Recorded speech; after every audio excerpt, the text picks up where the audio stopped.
Welcome in then to the latest edition of Extra Time. Thank you as always for your tweets, which I think is this piece of paper out of all these papers that are here. Look at you. My papers are arranged, Dan. You don't even look at your papers, that's why.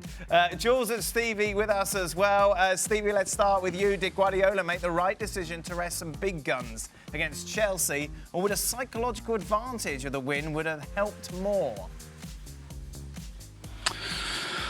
No, I think he did the right thing, to be honest. 9 changes and they still should have won the game. That's the honest truth. Aguero missing the penalties, a disaster.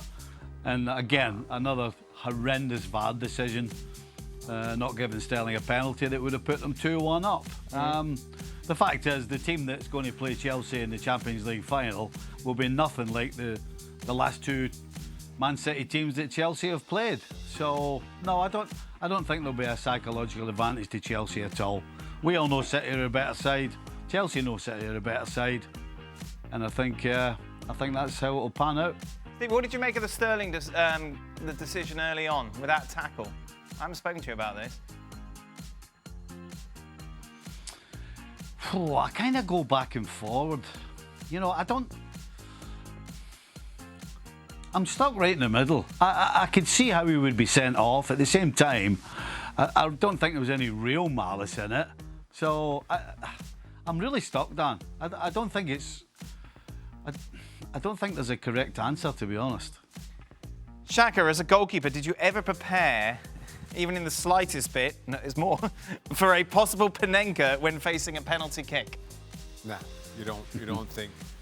Not many players have that in their locker. Right, so that's not even a consideration.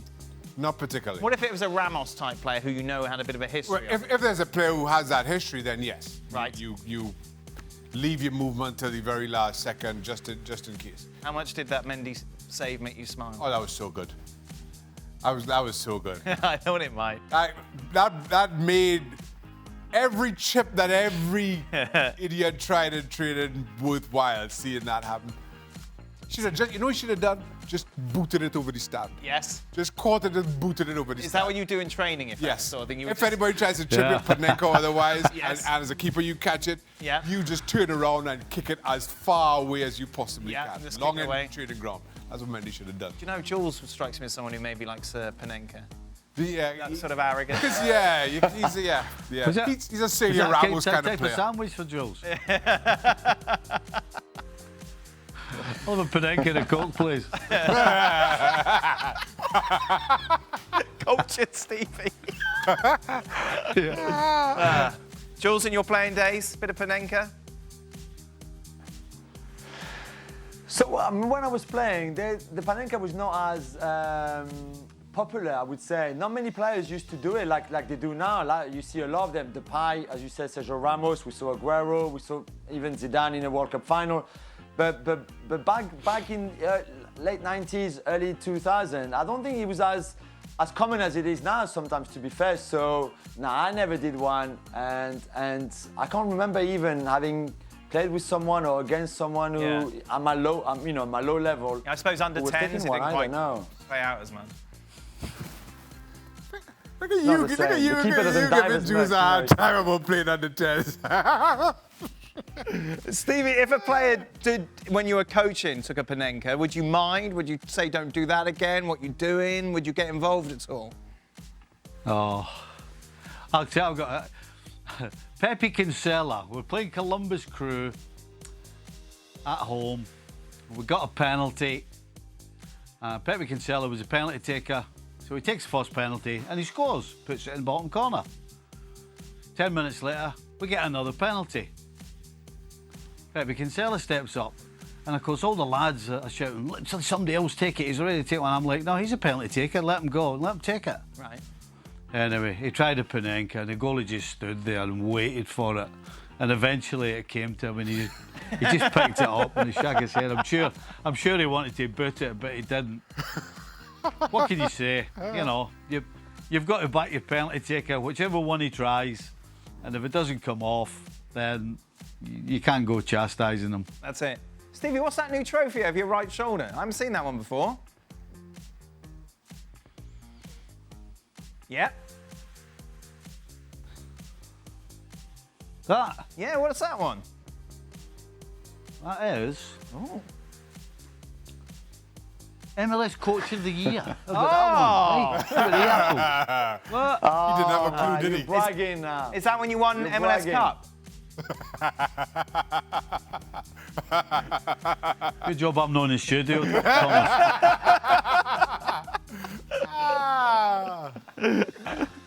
I'd be taking Seb's place in the telephone box, and I wouldn't be doing this. You'd be getting that. How'd you get Coach of the Year if you don't win MLS Cup, Stevie? Well, I don't know whether you're trying to be clever or you're trying to be serious now. Which one is it? Right. What an idiot. All right, Jules. Well, I'll tell you, I'll give you a clue. Yeah. I'll give you a clue. Yes. The trophy's handed out the night before the final. Aye, that's convenient. So if you take a team from last to the final, then Yes. you've done a very good job and you get a little trophy like that one. Oh, you got All lovely, right? lovely trophy, Stevie. Jules, oh no, Stevie, this is for you. How confident are you that Liverpool will be back challenging for the title next season, given how much time the key players have spent out injured? Well, up until West Ham got beat today, I was very confident because I didn't think Liverpool were going to get into the Champions League and maybe not in Europe at all. But unfortunately, but West Ham losing today kind of opens the door to Liverpool a little bit. Because if they beat United, they've got 3 winnable games left. Burnley, West Brom away, and they got Palace at home last day of the season. So that would knock the Premier League chances a little bit if they get into the Champions League or Europe. But I'm pretty confident. Once they get everybody back, they'll be back to somewhat what we think they should be, put it that way, which means that they will be contending, no question. Jules, what positions does Dortmund most need to strengthen in the summer? Who would you sign? They need centre backs. That's what they need. I mean, I like Akanji and Mats Hummels is obviously a very good. Well, used to be a very good defender, but it's been too easy to score goals against them for most of the season, especially on set pieces. So they need a very commanding centre back. They clearly missed out already on Upamecano and Konate, who going to Bayern Munich and Liverpool, of course. And I think go and get Tapsoba, Bayer Leverkusen, if you want to stay in Germany and get what's the best of what you can get in Germany. But I think they need an upgrade at centre back because really that's where I think they've been struggling the most this season. Hey, Jules, is that a done deal? Konate. Which one? Is that a done deal, Jules? To Liverpool? Yeah, pretty much. Yeah, Stevie, pretty much. Yeah, pretty much. They just have to pay the release clause, and then I think they have an agreement with him and with his agent for him to come over, and I think this one will definitely happen this summer without a doubt. Good signing. Shaka, were you ever on a team and wonder why certain players keep playing constantly when you and your teammates know they aren't good enough at this level? Ooh. No. None I can recall. Did you have people who were like teacher's pets? Like you feel the coach gave more leeway to, so if they had a bad game, they'd be let off more than others? Apart from you. You see? Jules, I was defending you when Dan was telling me how you played 10th grade football. I was coming to you, no. Not that I can recall, Dan. No. I don't. Everybody has a role to play. No. Stevie, did you ever think, why is this person playing? No, he played. No, Dan. In the real world of professional football, those things don't happen. Maybe in under-12 school team. Yeah. But not in professional football, no. Shaka, defenders like Van Dijk have a chance at the biggest awards in football. Would that ever be a reality for goalkeepers? No. Rightly so, yeah? We are team players, we are. Really? We're more concerned with You the would turn team. down individual awards. That's right. So why did you embrace Hammer of the Year when you were awarded it? Huh? It was a team. Everybody in the team came in with me. Really? Yeah. So when you took the award, you said, this is... This is on behalf of everybody out there. This is for all of the Hammers. Let's end with this. It's a good question. Ready? If you can go back in time to play a football match again, which one would it be? So where does your mindset take you here? The easy answer is FA Cup final against Liverpool. Right. But I think if I could only replay one game, it would be Newcastle 95-96 season away to Blackburn. I think it was maybe the third to last game of the season. We were leading 1-0 and of course, quarter I should have done better with. Right. If I could choose one game, that You're going back to make amends as opposed to go back and enjoy the experience again. Yeah. So, for example, you wouldn't go back to 2006 World Cup and relive that. You'd want to go back and rectify. Yeah. So then that takes me to Stevie, and are we going 1989, or are we going Wimbledon FA Cup final, or are we going somewhere else? Actually, it's a choice between 89 and 86 at the World Cup against Uruguay. We'd have been the first and only Scotland team ever to get through the group stages. So, I mean, I'm probably going to have to go 89, but the Scotland one's a close second. So let's focus on both of those. Like, so the 89, Stevie, what would you personally have done differently? Or could you have done anything different? No, just replaying the whole game. Right. Yeah, just replaying the whole game. Things happened in the game that you couldn't really turn around and pin it on. You know, you couldn't pin it on somebody like slipping and falling and putting somebody through something straightforward. Right. You would just kick Michael Thomas early. I would just No, not even. The kicking him was never an option. He was too far away. The ball had ricocheted off him and had gotten too far away, and it happens too quickly. It's all right. It's all right sitting watching the telly and saying, "Oh, why didn't you do this and do that?" But right. the truth is that things happen just to the snap of your fingers. So no, just to play the game again because we didn't play well. Mind you, we couldn't have. It was a fourth game in about 9 days or something stupid like that. Yeah. Including a cup final in the middle of it that went to extra time. So we had no energy, no juice in the legs at all. So yeah, I'd replay that one. What about the Uruguay game, Steve? Is that when you had like half a chance? Yeah, and again, not particularly for that reason, but I'm still kind of torn because what happened in the game was Uruguay had a man sent off after 5 minutes. So clearly it's 11 v 10. But the referee, from then on, let them away with absolute murder, pretty much. I mean, I think there was a free kick nearly every 2 minutes of the game. There was a free kick, and 99% of them were against Uruguay.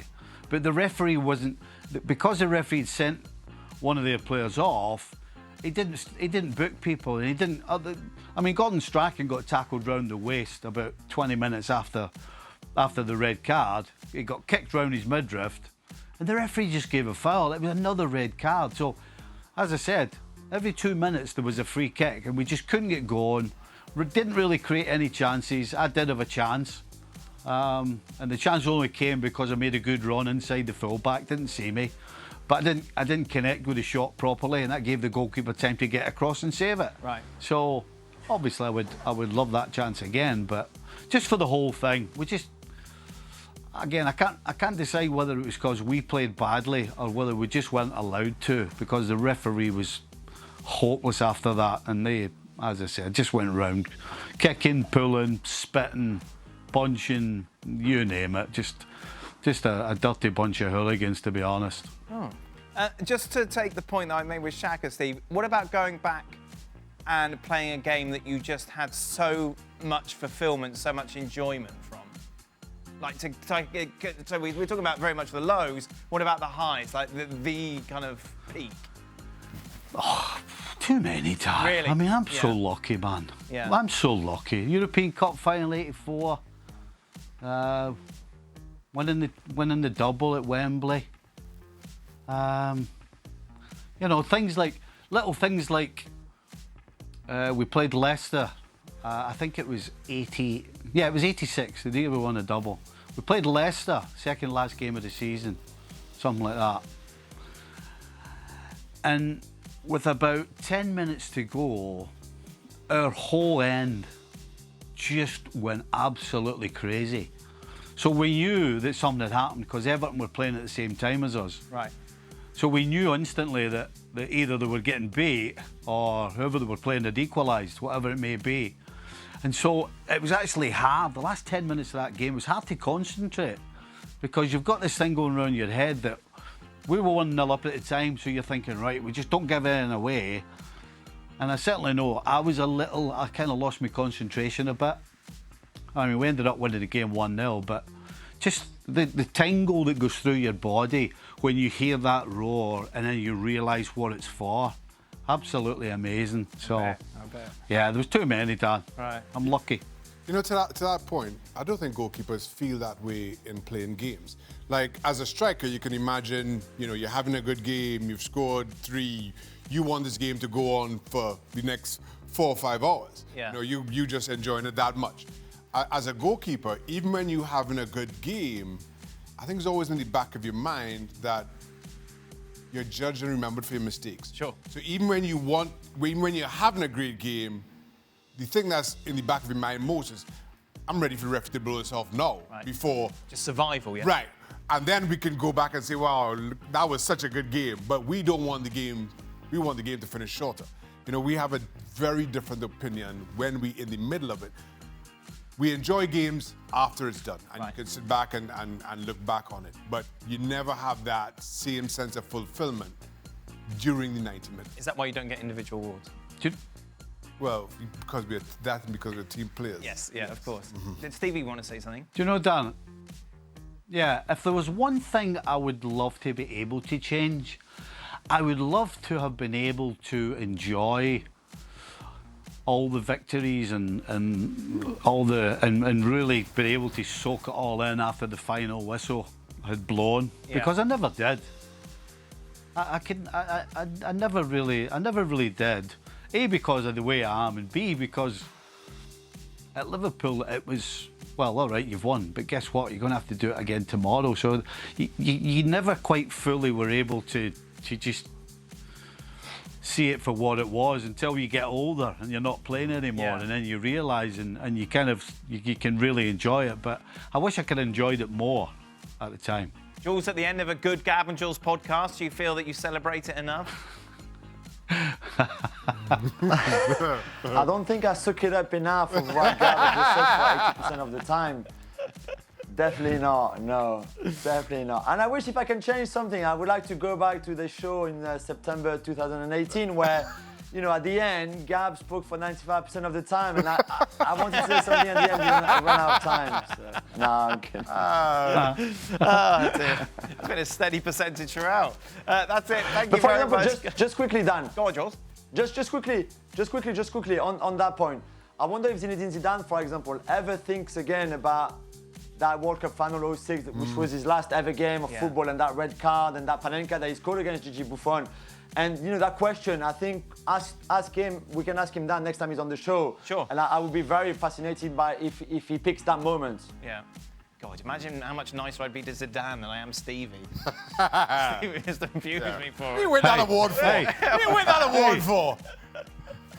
Hey, let's get Materazzi on and say, right, what's the best wind-up you've ever had? What's ever been the best? That'd be a show for the ages. That's it. Good stuff, guys. Yeah. As always, thank you very much. ESPN FC back on your screens tomorrow. It is a busy week. So many huge matches. Be sure to join us throughout it.